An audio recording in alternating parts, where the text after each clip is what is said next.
आपका अपना सहारा 9 today voice news channel. अब यूपी में किसी भी घटना में अपराधियों को फायदा पहुंचाने के लिए पुलिस कंप्यूटर में कैद विवेचना में अगर कोई पुलिसकर्मी फेरबदल करता है तो उसकी जानकारी ऑटोमेटिक एक SMS के जरिए उच्च अधिकारियों तक पहुंच जाएगी, जिसके बाद उस पर कार्यवाही भी हो सकती है। यह नई व्यवस्था DGP के आदेश पर लागू की गई। इस व्यवस्था से अब विवेचकों की मनमानी नहीं चल पाएगी। विवेचना की रिपोर्ट विवेचक कंप्यूटर में सेव होते ही बदलाव का संदेश संबंधित अधिकारियों के सरकारी मोबाइल नंबर पर SMS के माध्यम से पहुंच जाएगा। जी हां, अब अपराध की विवेचना में विवेचक के हर कदम पर अधिकारियों की नजर रहेगी। विवेचना के दौरान कोई भी नाम या धारा हटाने और बढ़ाने की जानकारी तत्काल अधिकारियों के पास SMS के माध्यम से पहुंचेगी। इस पर अधिकारी तत्काल संज्ञान लेकर विवेचक को तलब करेंगे। अपराध की रिपोर्ट दर्ज होने के बाद सब इंस्पेक्टर से लेकर CO रैंक तक के अधिकारी मामले की विवेचना करते हैं। विवेचना में साक्ष्य संकलन होता है और फिर धाराओं और आरोपितों की भूमिका की जांच होती है।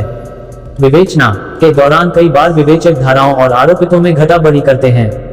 इसके बाद चार्जशीट आरोप पत्र तैयार कर कोर्ट में प्रस्तुत किया जाता है। इसके आधार पर कोर्ट में सुनवाई होती है। विवेचना के दौरान धाराओं और आरोपितों के नाम हटाने और जोड़ने के आरोप लगते हैं।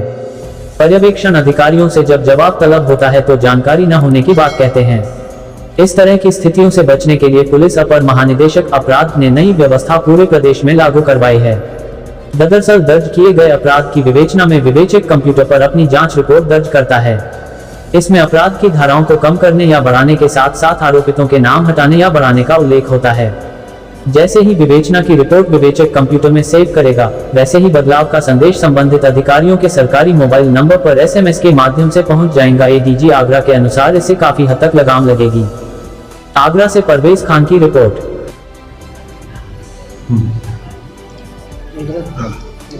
AD साहब, ये जो एक नया आदेश हुआ है कि अगर कोई विवेचना में फेरबदल करता है तो तुरंत उस पर उसको तलब किया जाएगा, पर एक SMS जो है उच्च अधिकारियों को देगा। क्या ये व्यवस्था है और कैसे ये काम करेगी और इससे कितना फ़ायदा पहुंचेगा? जैसा कि आपको मालूम है कि वर्तमान में पूरे देश में जो विवेचनाएं होती हैं वो CCTNS नामक एक नेटवर्क है, crime and criminal tracking network system, जो कि NCRB के द्वारा बनाया गया है। उसी के तहत यूपी में भी जो इन्वेस्टिगेशंस होती हैं उसके माध्यम से उसमें उस सॉफ्टवेयर के माध्यम से की जाती हैं, और यही सॉफ्टवेयर से जो केस डायरीज वगैरह होती हैं वो कोर्ट में भी जाती हैं। अभी हाल में ही DG मुख्यालय द्वारा इसमें एक संशोधन किया गया है, जिसमें जो इन्वेस्टिगेशंस हैं, इन्वेस्टिगेशन के जो IOs हैं, इन्वेस्टिगेटिंग ऑफिसर, उनके द्वारा FIR में जो धाराएं अंकित की गई हैं, अगर उन धाराओं में कोई फेरबदल किया जाता है या उसमें अंकित मुलजिमों के बारे में कोई फेरबदल किया जाता है तो उनके सुपरवाइजरी ऑफिसर्स के पास में ऑटोमेटिकली एक SMS चला जाएगा, जिससे कि उनकी जानकारी में आ जाएगा कि जो इन्वेस्टिगेटिंग ऑफिसर है उन्होंने साक्ष्यों के आधार पर किन साक्ष्यों के आधार पर जो है इन्वेस्टिगेशन में चेंज किया है। सुपरवाइजरी ऑफिसर के पास जाने का एक फ़ायदा ये भी होगा कि ये धाराएं चेंज करने या मुलजिमों के नामों में फेरबदल करने के बारे में वो अपना सुपरविजन और सशक्त ढंग से और अच्छी तरह से कर सकेंगे। तो मैं समझता हूँ कि ये कंप्लेनेंट्स के हितों को ध्यान में रखते हुए इन्वेस्टिगेशन की इंटीग्रिटी को मेंटेन करने के लिए एक बहुत अच्छा कदम है। जाहिर सी बात है कि जो पुलिसकर्मियों पर वैसे भी सवाल खड़े होते हैं कि विवेचना में कुछ फेरबदल किया, इस पर लगाम लगेगा? नहीं, इसमें देखिए ऐसा है कि इसको एक जेनरिक वे में नहीं कहा जा सकता, क्योंकि कई बार ऐसा होता है कि जो FIR होती है उसमें जो तथ्य अंकित किए जाते हैं वो इन्वेस्टिगेशन में गलत पाए जाते हैं।